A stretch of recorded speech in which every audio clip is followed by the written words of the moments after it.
What's up, guys? Thanks for tuning in today. I'm just going to knock out this quick video. Basically, what I'm doing here is I'm actually running a sale, which I hate doing. I hate running sales, but the thing about sales is right now the time is so slow. I mean, the season is so slow. We're coming up into July. We're about to hit July, which is actually the slowest time of the entire year for an eBay seller.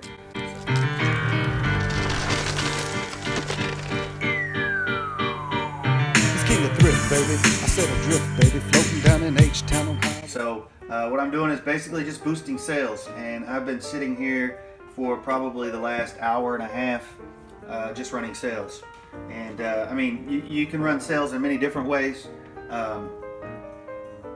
You know, you can do, you know, there's 50% off sales, 25% off sales, there's buy one, get one free. You know, there's, you know, buy $150 and receive $20 off your purchase. I mean, for every, you know, $100 you spend, you can save $25. I mean, there are a million ways to do sales. So, you know, you just got to get out there and sort of experiment and, you know, see what works best for you. Turn this music off here. But like I said, this is just part of the grind. Like I said, this is a part that I do not enjoy. There's definitely nothing fun about it, but it has to be done. And, you know, during the slow seasons, you have to do what you got to do to survive. And that can mean, you know, many times, dropping the price of your inventory to move some of it, you know, to make some money.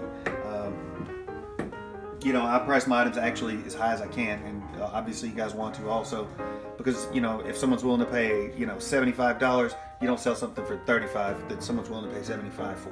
You know, you're leaving money on the table. So, but at the same time, you know, during times like this, it's important to run sales. So, you know, it's important to move product. I mean, you can just lower your price, or you can run a sale. Or you can put things on auction, you know, put things on the auction block for extremely low prices and hope that you get the bids, you know, that are going to give you the money that you need.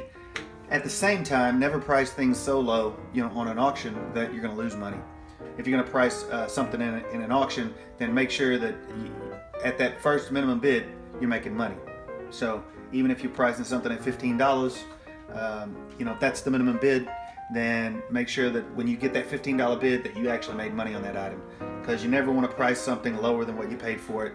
No, I just wanted to drop this quick, you know, this quick note here, and, you know, give you guys a little heads up, and, you know, maybe something to get you through this slow season, because, you know, I'm doing the same thing. We're all facing the same struggle right now, and, you know, that's surviving through the slim season.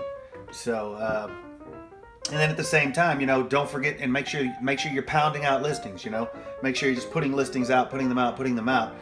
Because even though things aren't selling right now, you know, it's like stocking up nuts for the winter, you know, because the winter is coming, and for everything you put online, you know, come Q3 and Q4, you know, everything's going to sell. You know, things are going to sell. Things are going to start flying out. You know, they'll start flying out the door. And the more inventory that you've got in there, the more money you're going to make, you know, come these last 2 quarters of the season. So, you know, it's a give and take. You know, you know, you want to put plenty on and not sell it exactly at your rock bottom prices, because you want to have nuts for the winter. At the same time, you're gonna have to drop prices. I mean, you're gonna have to drop them like it's hot if you want to survive the slim seasons. Right now, the summertime season, you're gonna have to lower your prices. And I don't really see any other way around it, unless you're selling something that's really trending, something that's really hot, something that, you know, unless you're selling fidget spinners or God knows what, you know what I'm saying? I'm not into that. I don't play that game as far as, I don't play the trend game. You know, I like to stick with the classics. I like to stick with the tried and true things that, you know, they sell good last year, they sell good 5 years ago, they're going to sell good in 10 years. But, you know, in my particular industry, you know, I deal in men's clothes. You know, and I know what those things are. So, that's what I'm going to stick with. And, you know, 15 years in this game, I know this is just another season. So, even though things are slow right now and everybody's struggling out there, you know, you will survive as long as you know, follow this advice and, you know, put it to work for you. You know, run some sales, pound out the listings, put in some overtime, because that's what you're going to have to do. You know, hopefully this can help you guys out. So if you like this video, give it a thumbs up, and make sure you subscribe if you want to learn how to work from home and be your own boss. Till my next video, you guys be good. So looking for that gold popping tags, now it's time to take it home, let's get it sold. I'm in the thrift game, no I ain't about that fame. The record shops for 20 years in the game, man.